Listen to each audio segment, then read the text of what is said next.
I'm Joanne, that's Adam behind the camera, and we are the couple from InspiredTaste.net. We're making deviled eggs today, and let me tell you, it is as if I never make enough. They are always gone. Nothing left on the plate. Let's go make them.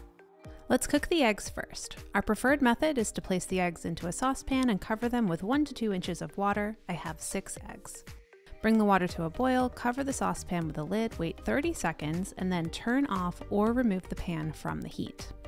Leave the eggs covered for 12 minutes, then plunge the eggs into an ice water bath so that they stop cooking. Once the eggs are cool enough to handle, peel them. Everyone always asks us for tips on peeling eggs. Here's what I do. First, I hit the egg against the work surface a few times and then start peeling where there is an air bubble at the bottom of the egg. From there, I graze my thumb against the egg to peel away the shells. Finally, I rinse or dunk the egg to remove any stuck bits of shell. Cut each egg in half, remove the yolks, and place them in a bowl.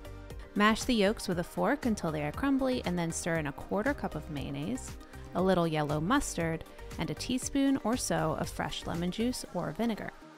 Season with salt and pepper, and then mix until smooth. Remember to taste the filling to make sure it's seasoned. I'm adding more lemon juice and salt so the flavor pops. Now to fill the egg whites, you have a few options. You can use a spoon or pipe it in. I use a small cookie scoop.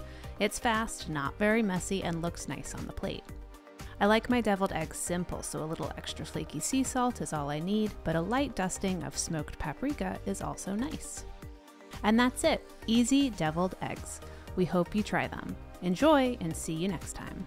As always, the full recipe is on Inspired Taste. Thanks for watching. If you love this video, we have lots more. Make sure you subscribe to our YouTube channel and say hi on Facebook, Twitter, or Instagram. We're at Inspired Taste.